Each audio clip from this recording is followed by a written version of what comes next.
એક દીકરીએ ખૂબ ઘરમાં ઓછો જ સમય રહેવાની છે એવી જ્યારે તમને ખબર જ હોય ત્યારે કડવી સ્મૃતિ મૂકીને કેમ જવાનું? શું કામ કકળાટ કરવાનો? શું કામ ઝઘડા કરવાના? આપણને ખબર જ છે કે અહીંયા 20-25 વર્ષથી વધારે આપણી પાસે રહેવાનો સમય જ નથી. તો એ 25 વર્ષ તો એવા અદ્ભુત હોય કે મા બાપ ઘડીએ ઘડીએ યાદ કરે. એવું શું કામ થાય મા બાપને કે હશ પરણીને ગઈ તો હવે સારું લાગે છે, રૂમ તો ખાલી થયો? એવું થવાનું નથી, કારણ કે મા બાપ એમના અંશને ખૂબ ચાહે છે. પણ એ ચાહનામાં જ્યારે ગૌરવ ભળે, એ ચાહનામાં જ્યારે દીકરી માટેનું અભિમાન ભળે, જ્યારે પ્રતિષ્ઠા ભળે, ત્યારે એમ થાય કે બરોબર છે. હું ઘણીવાર કહું છું કે દીકરો છે ને એ પિતાનું માન છે, પણ દીકરી તો પિતાનું સન્માન છે. આજ સુધી દીકરાની ભૂલ પર કદાચ બાપ 2 તમાચા જાહેરમાં મારી દે ને, પણ દીકરીની ભૂલ થાય ને તો બાપની આંખો નીચી થાય. એ મારી ન શકે, ન કંઈ કહી શકે, પણ મનમાં જે પીડા થાય ને એ તો માફ ન કરી શકાય એવી હોય છે. હથેળીમાં પગ મુકાવીને ઉછેરેલી દીકરી હોય એ નાનકડી ભૂલ કરે અને આખા કુટુંબ પર આફત આવે, ભાગી જાય. હમણાં કન્યા છાત્રાલયોમાં હું એક આખો પ્રવાસ કરી આવી અને મેં છોકરીઓને કહ્યું, મને બહુ એ વાત લાગે છે અત્યારના સમયમાં કે ગોગલ્સ પહેરતો હોય, ચશ્મા પહેરતો હોય, સ્માર્ટ હોય ને આમ ચાવી ગુમાવે, મોટરસાયકલ પર આવે, આપણને એમ થાય કે આ તો હવે સલમાન પછી આનો જ નંબર આવશે.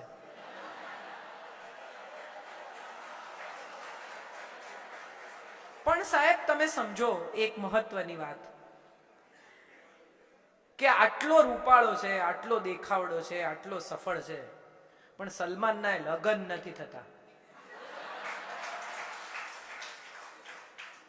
એ નથી કરતો એવું એ કહે છે. એમ જ હોય ને. આ દેશમાં એટલા જ પ્રેમીઓ અમર થયા છે કાંતિભાઈ જેના લગ્ન નથી થયા. હીર રાંઝા, લૈલા મજનુ, શીરી ફરહાદ, શેણી વિજાણન, તમે કોઈનું નામ લઈ લો, લગ્ન ના થાય તો જ અમર થાય, લગ્ન થાય એટલે શહીદ થઈ જાય. કાંતિભાઈની વાત સાચી. તો સવાલ એ છે કે કેવો દેખાય છે એના પર આ સંબંધ થશે, કે કેવો માણસ છે એના પર આ સંબંધ થશે. કબીર ના ગુરુ હતા, એની દીકરી લાલી, એની સાથે કબીર ના લગ્ન થાય છે. કબીર લાલીને લઈને પોતાને ઘેર આવે છે. લાલી રડે છે, આ ઝૂંપડું આવું ભંગાર, આમાં મારે રહેવાનું છી. કબીર એને કહે છે તારે શું કરવું છે? તો કે મારો તો પ્રેમ છે મારા ગામના જમીનદારના દીકરા જોડે. તો કબીર કે એમાં શું રડે છે, ચાલ તને મૂકી આવું. લાલી ફરી રડે છે. કેમ? તો કે આવી સરસ તૈયાર થઈ છું, આ તો બધો કાદવનું જંગલ છે, મારા બાપનું ગાડું તો જતું રહ્યું, હવે હું કઈ ચાલીને જઈશ? કબીર કે બેસી જા ખભે યાર, હું તને મૂકી આવું તારા પ્રેમી પાસે. કબીર એને ખભે બેસાડે છે. 2 જણા જંગલમાં ચાલતા ચાલતા જાય છે. એક પથ્થર આવે છે. કબીર અથડાય છે પથ્થરને, એનો નખ ઉખડી જાય છે, લોહી નીકળે છે, પણ લાલીને પકડી રાખે છે, પડવા નથી દેતો.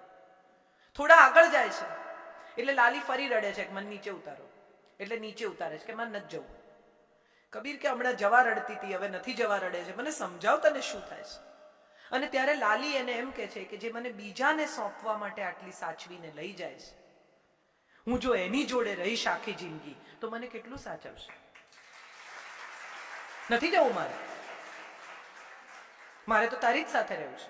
હવે જો એને એમ વિચાર્યું હોત કે લો શાંતિથી સોંપવા તૈયાર થઈ ગયો, પ્રેમ જ નથી કરતો, તો એ બીજી દિશા હતી. વિચારવાના પણ 2 રસ્તા હોય છે.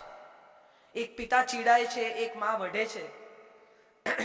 એક પત્ની જ્યારે ફરિયાદ કરે છે, એક પતિ જ્યારે ગુસ્સો કરે છે, ત્યારે આ દરેક વખતે કોઈ તિરસ્કાર, કોઈ ઘૃણા, કોઈ ઝઘડો, કોઈ અણગમો નથી હોતો. ઘણી વખત એવું બને છે કે આપણા મનમાં જે ચાલતું હોય એ વાત આપણે કોઈને કહી શકતા નથી અને સૌથી નજીકના માણસ ઉપર કુકરની વિસલ વાગી જાય. બહુ બહુ મોટી વાત છે. ઘણી પત્નીઓ ફરિયાદ કરે કે બહાર જઈએ તો હસી હસીને વાતો કરે, ત્યાં તો ગુસ્સો કરતા નથી કોઈ દિવસ, કરે તો તમને સારું લાગે, પારકા બૈરા જોડે છાસિયા કરે. વિચારી જુઓ કે કેવું લાગે. ઝઘડો તો પોતાના જોડે જ થાય ને. તમે જેવા છો એવા ક્યાં દેખાવ? જ્યાં તમારા અંગત લોકો છે ત્યાં. બાકી બહાર તો તમે કેવા સરસ સૂટ વૂટ પહેરીને સારા લાગો છો. બરમુડા પહેરીને આવ્યો છે કોઈ અહીંયા? એ તો ઘરમાં જ પહેરાય. વાત છે. આપણે ભૂલી ગયા છીએ કે આપણી સ્વાભાવિકતા તો ત્યાં જ છતી થાય છે જ્યાં આપણું કુટુંબ છે, જ્યાં આપણા પોતાના લોકો છે, જ્યાં આપણી અંગત વ્યક્તિઓ છે. એટલે જો આપણા પર ગુસ્સે થતા હોય, આપણા પર નોર્મલી વર્તતા હોય, આપણી પત્ની ફરિયાદ કરતી હોય, આપણા સંતાનો પણ આપણે ગુસ્સે થતા હોઈએ, તો માનજો કે હજી એ અંગત સંબંધ અકબંધ છે, હજી એ પ્રેમ એમનો એમ છે. એક પતિ પત્ની સવારે ગેલેરીમાં બેસીને ચા પીવે તો પત્ની રોજ જુએ ને કે આ સામેવાળી યાર કેટલા ખરાબ કપડાં સૂકવે છે, સરખા ધોતી જ નથી. રોજ એ લોકો ચા પીવા બેસે ને પેલા બેનનો કપડાં સૂકવવાનો સમય રોજ કે આ યાર રોજ કેટલા ગંદા કપડાં ધુએ છે, એને મારે પાવડર આપવો જોઈએ, એને મારે આમ કરવું જોઈએ, એને મારે બ્રશ આપવું. એક દિવસ ચા પીવા બેઠા અને પત્નીએ કહ્યું કે અરે આજ તો જોરદાર કપડાં ધોયા, ચોખ્ખા. કેમ બેન? મનોમન, ત્યાં એને નહીં તો જામે. એટલે પતિએ ધીમેથી કહ્યું કે એકચ્યુઅલી છે ને મેં આપણો કાચ સાફ કર્યો છે.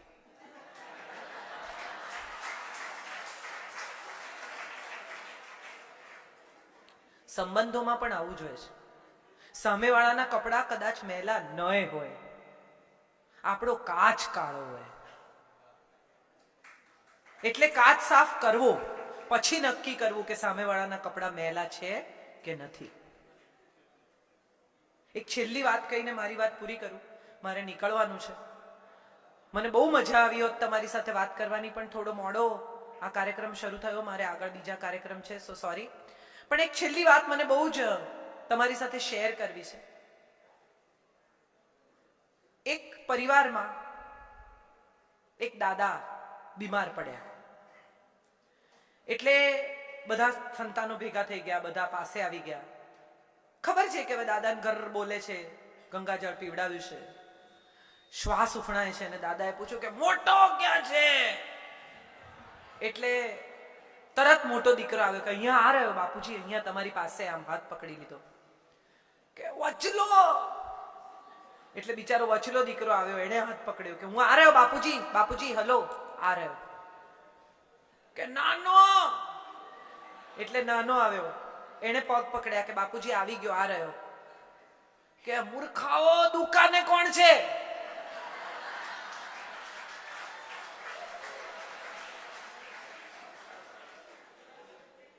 અંત સમયે 3 સંતાનો એમની પાસે છે, એમનો હાથ પકડીને એમની નિકટ ઊભા છે.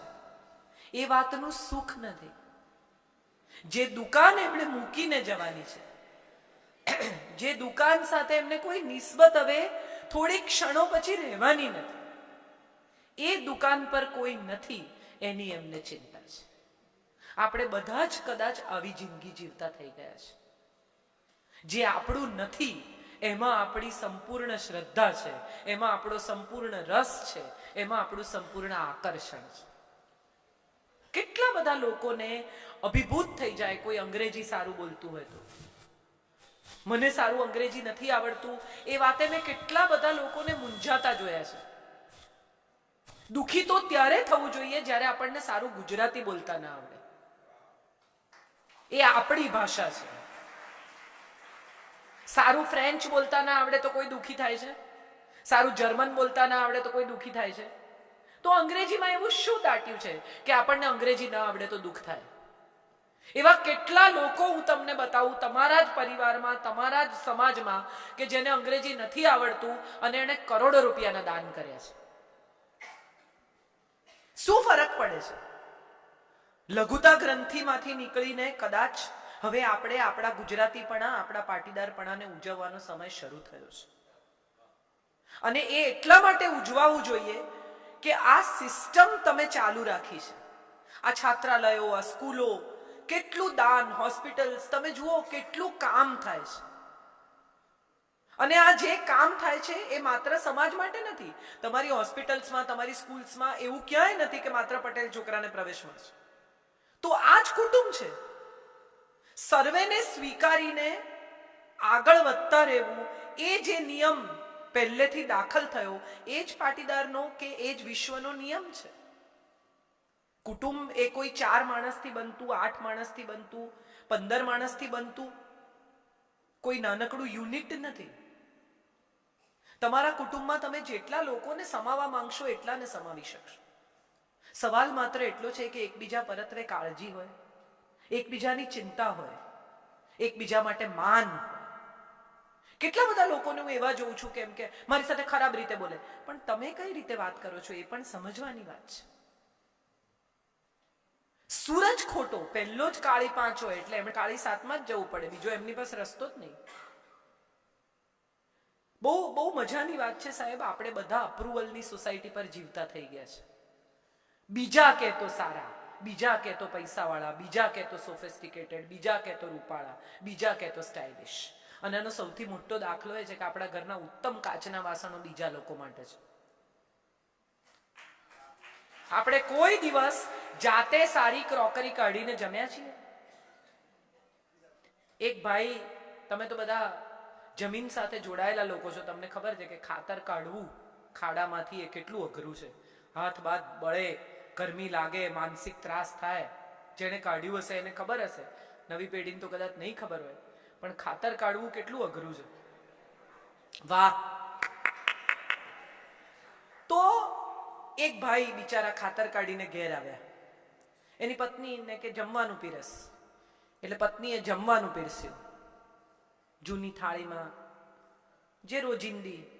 એટલે એણે કહ્યું કે હવે ભંગાર થાળી મને નહીં આપવાની, સારી થાળીઓ નથી ઘરમાં?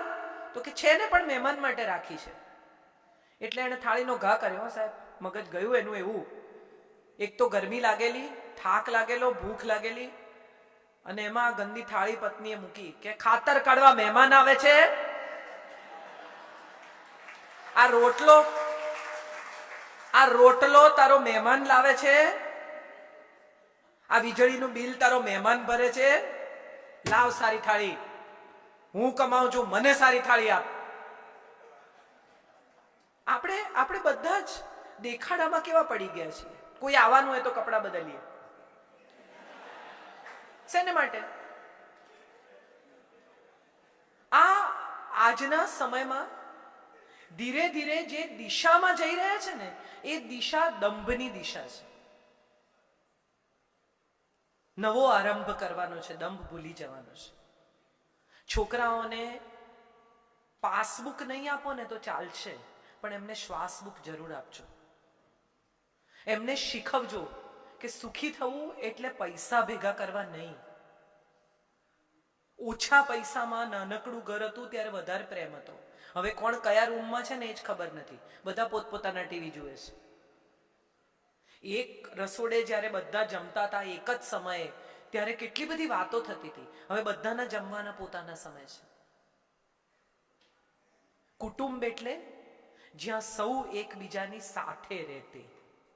કુટુંબ એટલે જ્યાં સુખ દુઃખમાં હાથ પકડે તે. કુટુંબ એટલે જ્યાં તમને જોઈને મોઢા પર સ્માઈલ આવ્યા વગર રહે જ નહીં. કુટુંબ એટલે સુખ, શાંતિ, સ્નેહ અને સમર્પણના પાયા પર ઉભેલો એક પરિવાર. મકાન નહીં, એડ્રેસ નહીં, દિવાલો નહીં. અને સાહેબ એક છેલ્લી વાત કહી દઉં કે દિવાલ છે ને ત્યાં જ ધરતીકંપનો ભય છે. ખુલ્લા મેદાનમાં ધરતીકંપ આવતો જ નથી. તમે મેદાનમાં ઊભા હો ને તો ગમે એટલી ધરતી ધ્રુજે, તમને કંઈ નહીં થાય. પણ જો તમે દિવાલમાં ઊભા હશો તો ભય લાગશે કે હવે પડશે. દિવાલો રહેવા દો, મેદાન ખુલ્લું કરી નાખો. જેટલો પ્રેમ જાતને કરો છો ને એટલો જ પ્રેમ જો બીજા બધાને કરી શકશો ને તો આ જગત તમારું કુટુંબ બની જશે. બહુ આભારી છું તમારા બધાની કે આવી તક આપી, આવી રીતે તમારી સાથે વાત કરવાનો સમય મળ્યો. મને સમય ઓછો પડ્યો, તમને પડ્યો જશે એવું માનું છું. બેન જાઓ એવું કોઈ કહેતું નથી એટલે માનું છું કે ઓછો પડ્યો હશે. ફરી પાછી ચોક્કસ આવીશ. 4:30 નીકળવું હતું, 4:45 થયા છે. મારે હજી હિંમતનગરથી આગળ જવાનું છે. પણ ફરી એકવાર તમારા સૌનો આભાર, તમને સૌને પ્રણામ. જગતના પિતા એવા તમે સૌ જે જમીન સાથે જોડાયેલા છો, તમારા મૂળ ઊંડા છે માટે તમારા વૃક્ષો ઊંચા થયા છે.